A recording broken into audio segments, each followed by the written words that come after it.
course, with her, at the age of 3, 4, 5, 6, 7, 8, 9, you cannot come to tell me because he's a young boy, he should not go to, not to prison. Of course, you cannot be taken to prison under the Children's Act, but there are ways under that act that you can be punished. But nevertheless, we do agree that there is a fault, there is a problem with our law, but the trend is changing. It will take time, but I know it will change. The task force on amendment to the Sexual Offences Act, I don't know how far they have gone. I don't know how much they have started their work, but it is there.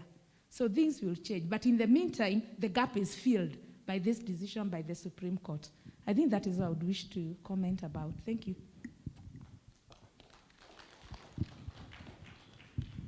Thank you very much, Her Highness. Meanwhile, the boy child continues to be in trouble. I hope that the judges who are men and women can sit together and relook at that as quick as possible, because how long will this take? Now, another comment that I would want somebody else to make a comment, and that is Dr. Kir, just behind. Yeah.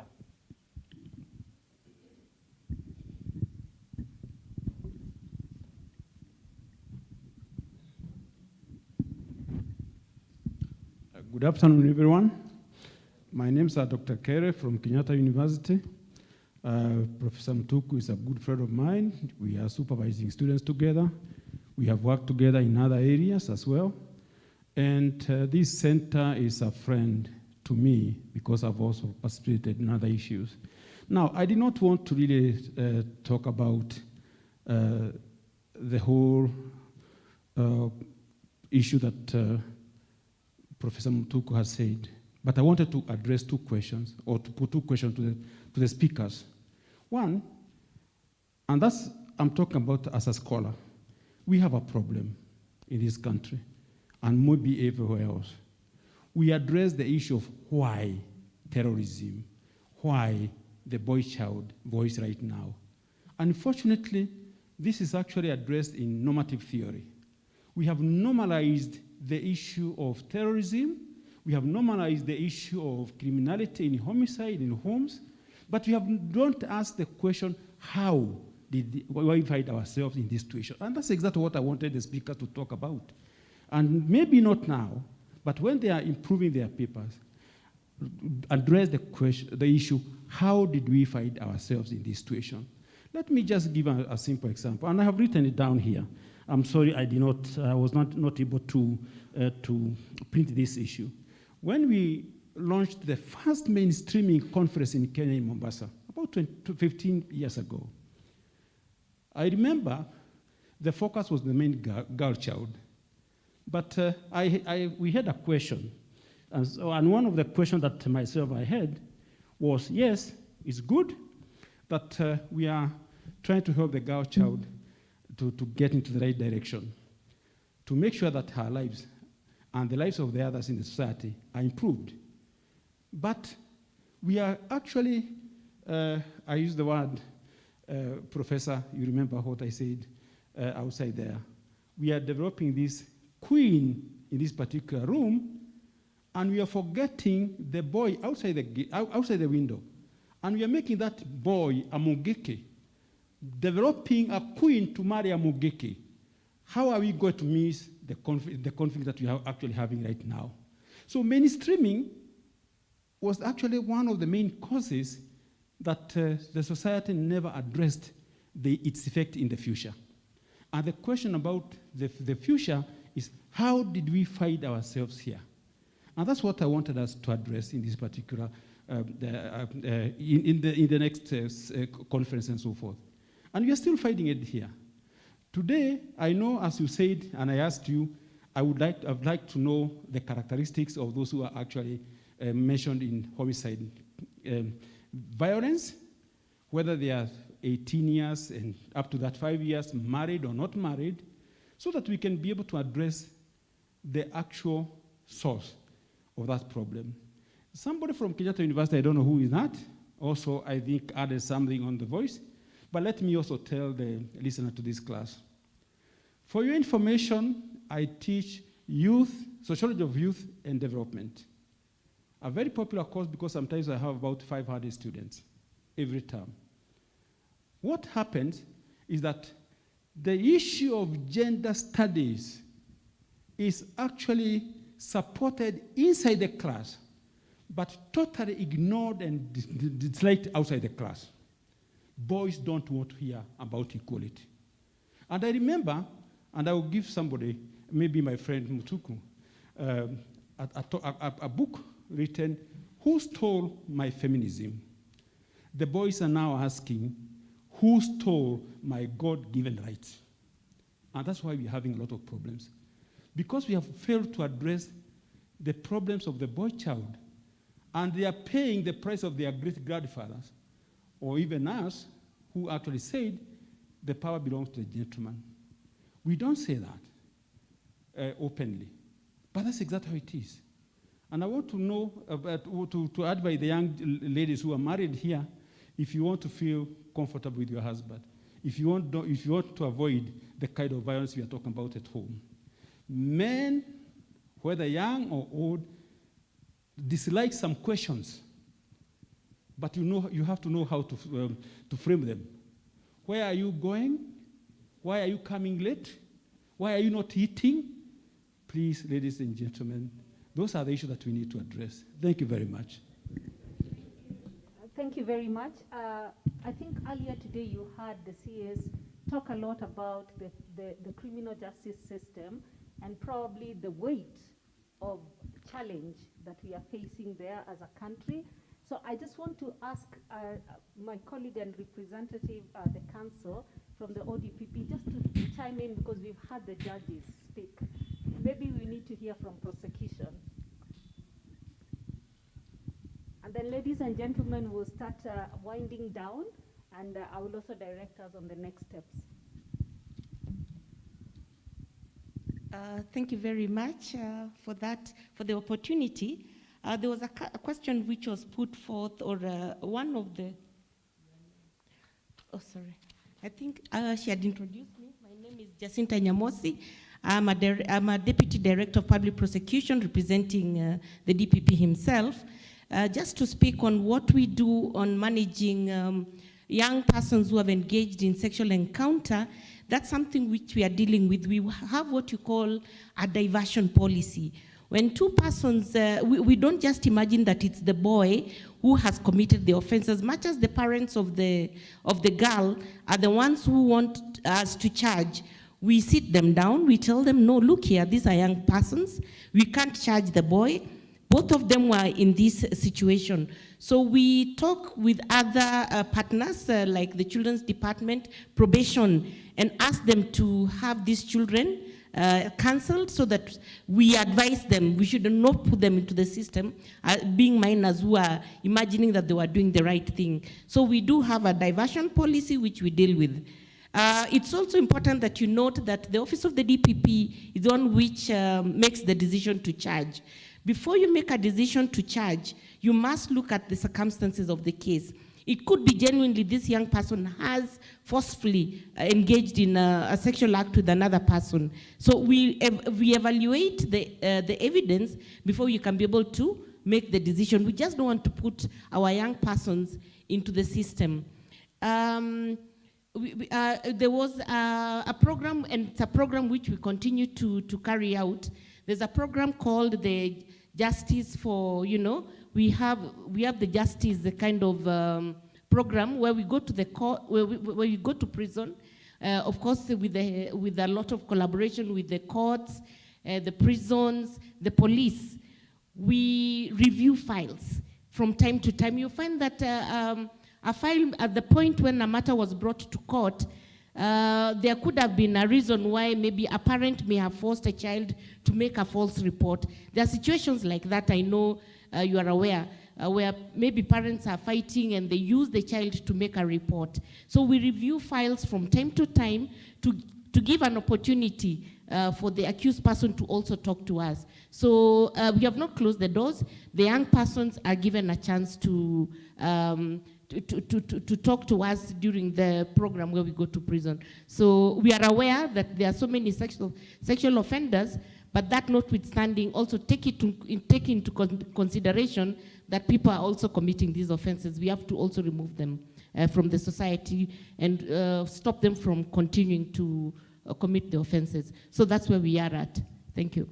Thank you very much. Now, Prof, maybe just very brief closing remarks.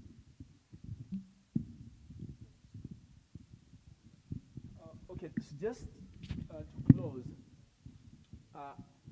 in January, Reinvent and USIU just launched a research in Mombasa, which we've just done on juvenile guns. Now, one of the things we found out was that many of those juvenile kids come from totally broken families. In talking to some of the kids faced me and looked at me and they said, I don't have a mother, I don't have a father. Where do I go? My home is the street.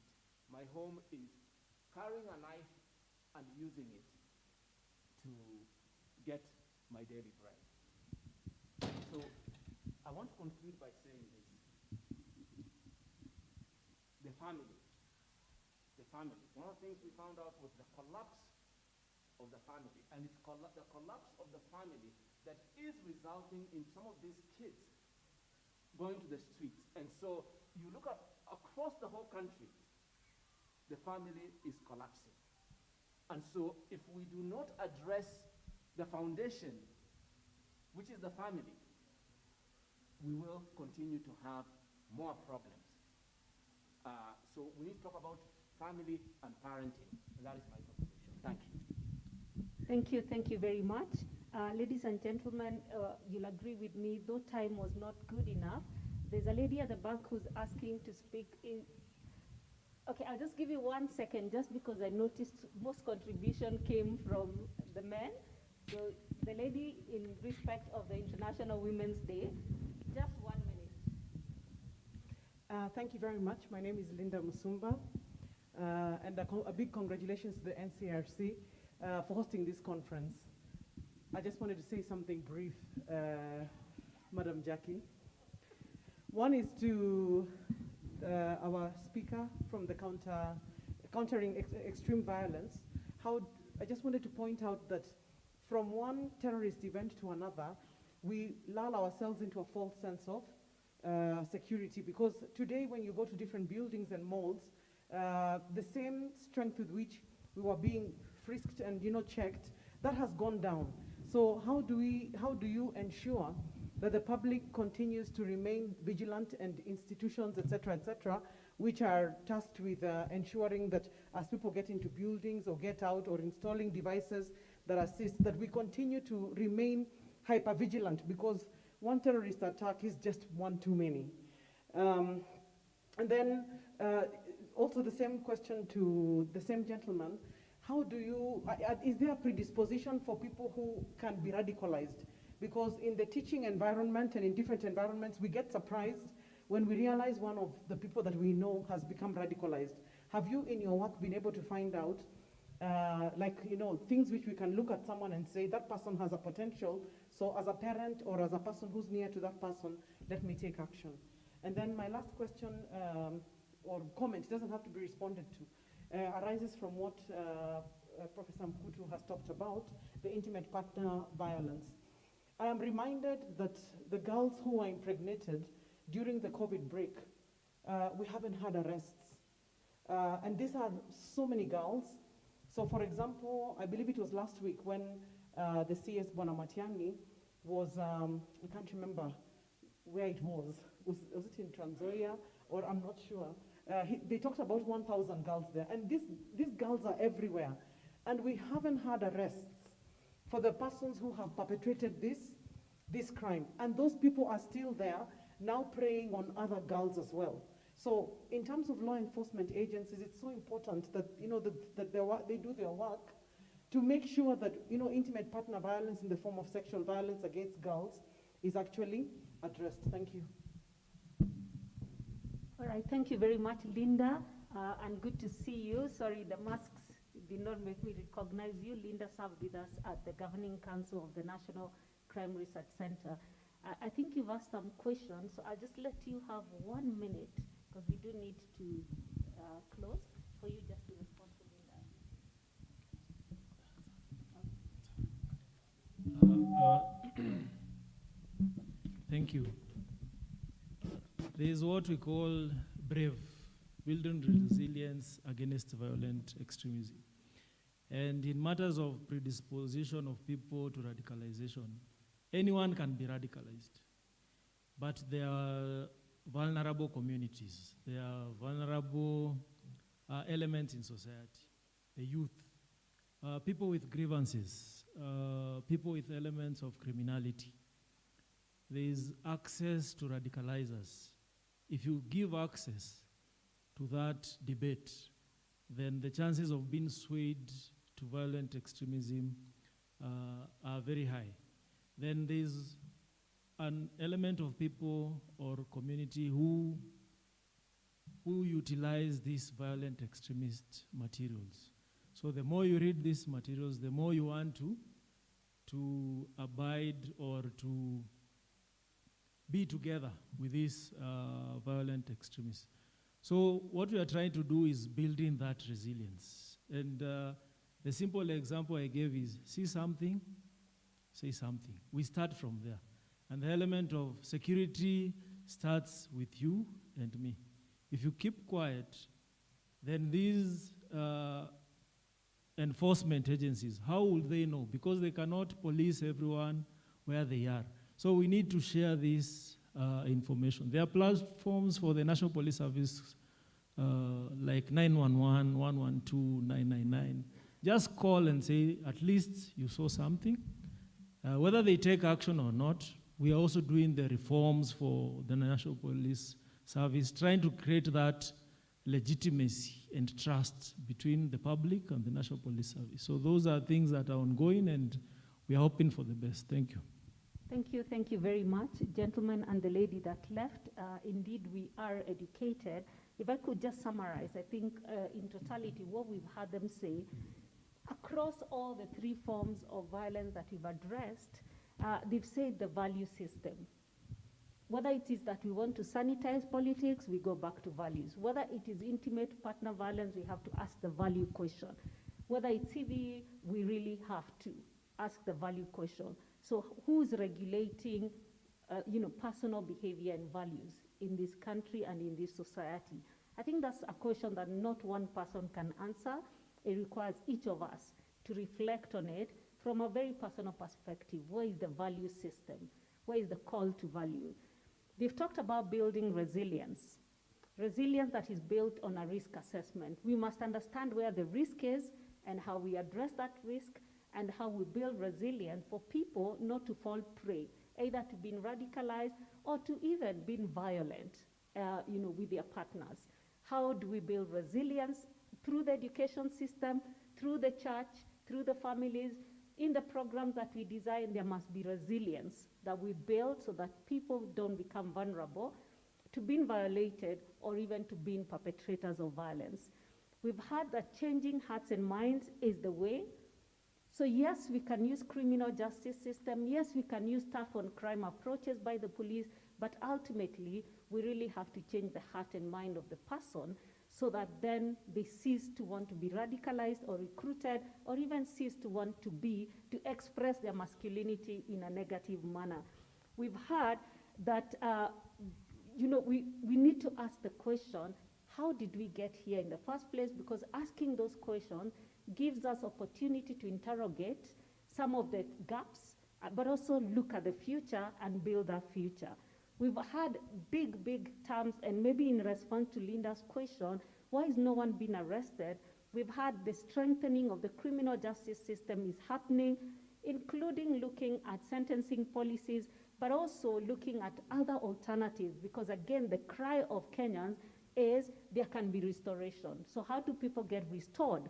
Through the criminal justice system, but also through the society. So there's need for that alternative, whether it's diversion, as has been spoken, whether it's the sentencing policy, but restoration needs to happen so that no one gender fails, they're excluded from being part of the solution.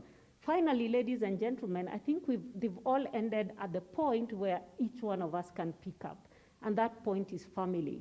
They have said that the solution lies with family. Of course, family, Kenya is a family. Where you're seated, you're coming from a family, so family is all of us, each of us, which then means church is a family. Wherever way you express family, go back to that and ask yourself, what role is my family? The Kenya family, the church family, the mosque family, what are you doing? What's your role? The domestic family, what is your role in combating, in addressing these forms of crime and criminality? And I would conclude with my personal view on this, and this is to say that violence is not normal. Let us not normalize it, either by our action or inaction. Let us not normalize it. So thank you very much, ladies and gentlemen.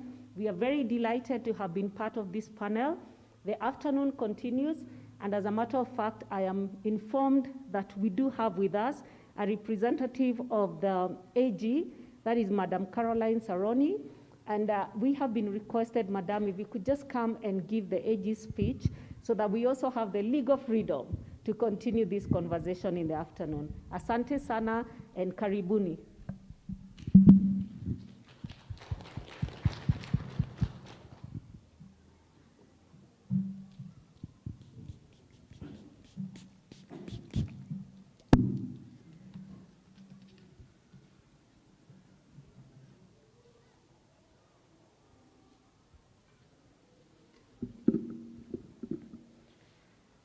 Distinguished guests, ladies and gentlemen, all protocols observed, good morning. Oh, it's afternoon already. Wow. Good afternoon. The Honorable Attorney General requested me to represent him today in this very important conference. He also requested me to deliver his keynote address. And before I read his keynote address, kindly allow me to introduce myself. My name is Caroline Saroni.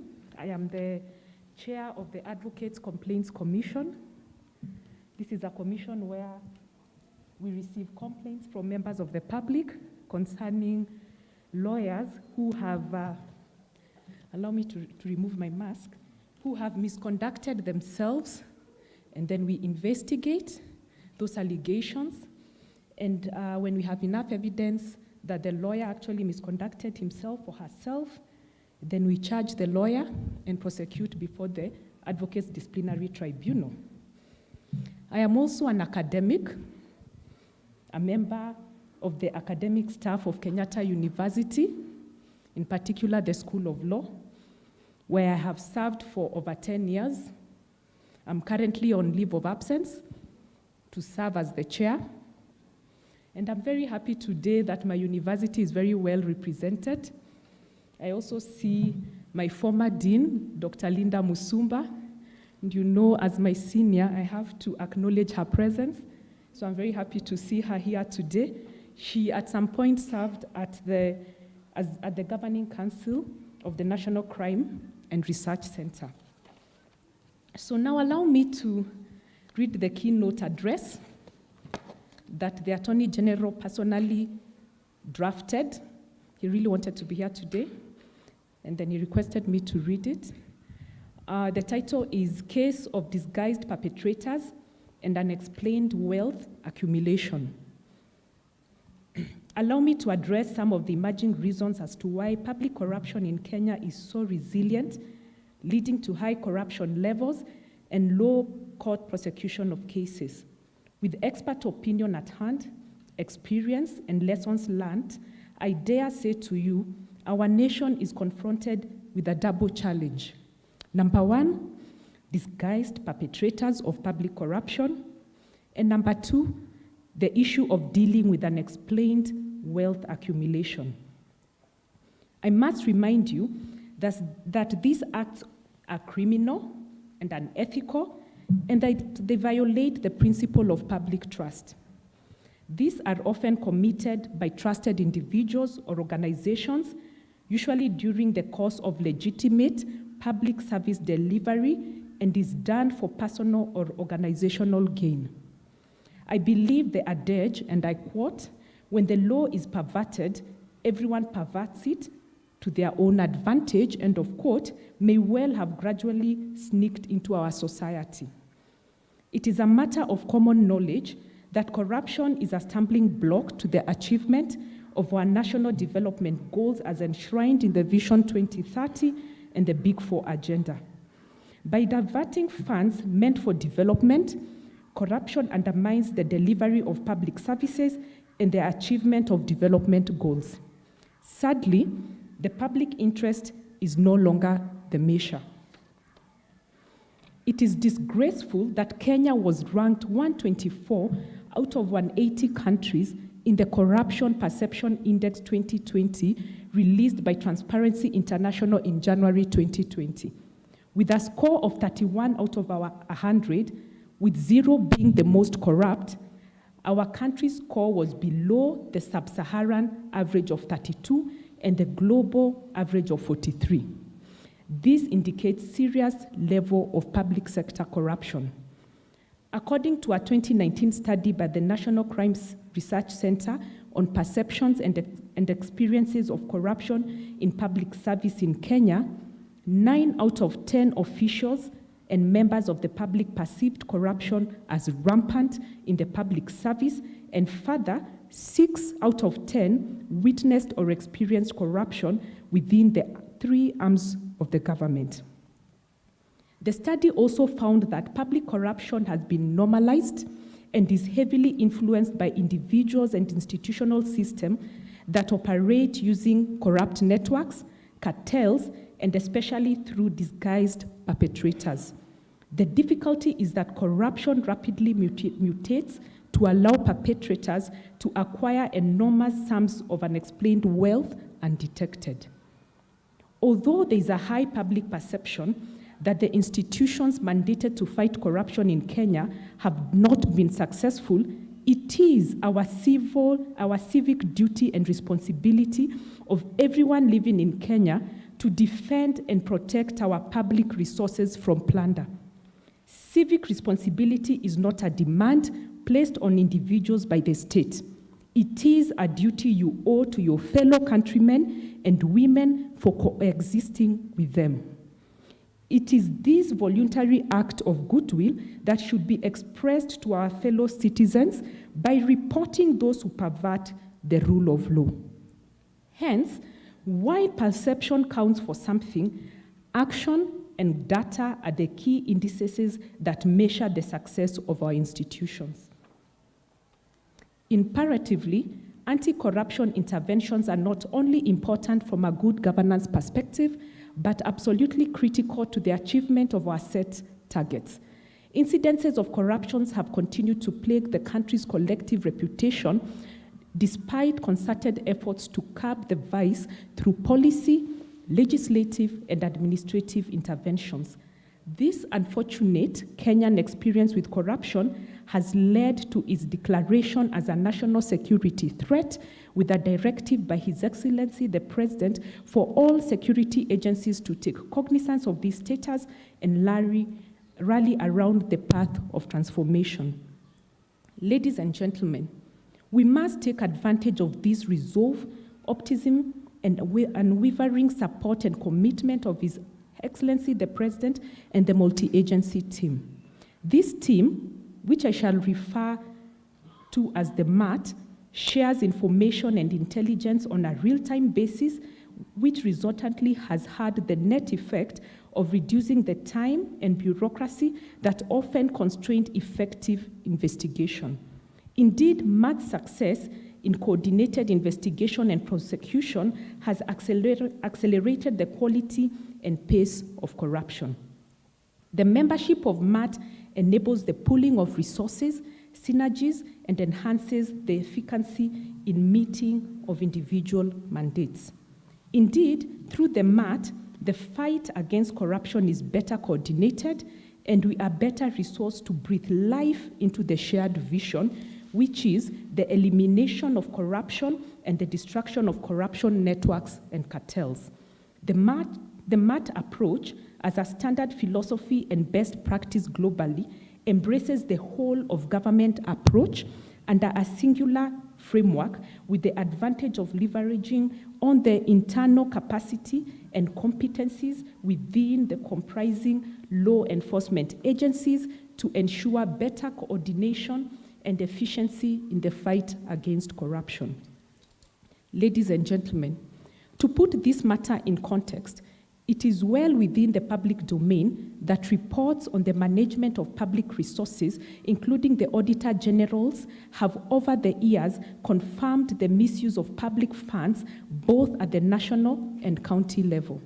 However, deliberate efforts have been made to secure collaboration with the relevant entities in this regard, with the objective of securing the opportunity to mitigate risk and highlighting red flags and challenges once identified. This intervention is relevant for enforcement agency. Nonetheless, should we allow this situation to deteriorate further, it will pose a challenge to our national security and stability, which shall claw back the gains we have made as a nation. After much reflection, I see emerging areas of public corruption that require closer scrutiny. That is, the role of disguised perpetrators and unexplained wealth accumulation. These changing tactics use various ways to avoid being detected, such as public official collaborating with a non-public official or a non-public official collaborating with another non-public official. This network of perpetrators unearth the complex link of disguised perpetrators who operate in the background, and it is evident that these are officials who may be highly influential. This is often the case where perpetrators move significant amounts of money as sales proceeds without evidence of purchase transactions or huge investments without corresponding funding sources. Ladies and gentlemen, considering that a corruption-free society is a recipe for immense economic growth and generations of prosperity, we must develop a culture that has zero tolerance for corruption, one that is based on the value of honor, dignity, and integrity.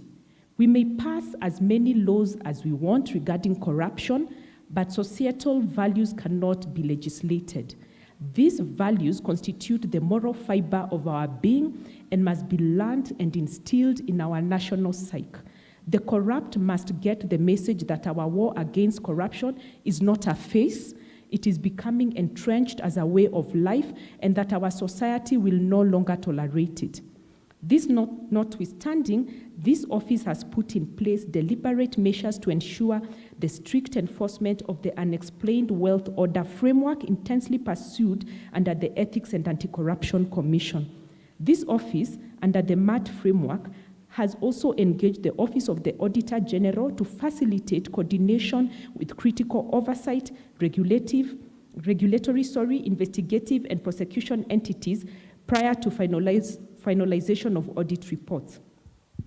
This strategic action is intended to assist mitigate corrupt activity or indeed mismanagement of financial resources in support of the anti-corruption objectives of MAT and indeed the overall governance commitments of the government. This said, make no mistake, we are at war with corruption. And when at war, the welfare of our citizens and the greater good of our nation should never take a back seat to the convenience of those who steal from the powerless and the vulnerable. One Chinese philosopher, Confucius, once said, and I quote, "In all things, success depends on previous preparation, and without such previous preparation, there is sure to be failure." End of quote. We must plan and prepare. We must study what our challenges and weaknesses are and understand what it is that we are required to do in order to succeed in our war against corruption. We must open our eyes to the possibility and reality that corruption and the proceeds of corruptions will not be visible in plain sight. Disguised perpetrators are the tool that many in the public sector use to advance their illegal activities. Further, the evidence of corruption tends to be obvious, amassed wealth that cannot be explained. I would challenge the National Crime Research Center to develop, in consultation with relevant stakeholders, legislative initiatives aimed at turning the spotlight of these two issues so that those who bleed our country of valuable resources have fewer places to hide. Ladies and gentlemen, I wish to appreciate and thank all the unity of purpose demonstrated in convening, attending, and participating in this conference. We in the various arms of government, the executive, the legislature, and the judiciary, have a duty not just to discharge our respective mandates, but to serve the greater good and play our role in the war against corruption. Legislation is in place, the executive is breathing life into those laws by executing, and we look forward to our judiciary's role in due process and conviction of thieves and the corrupt as we strive to win the war against corruption.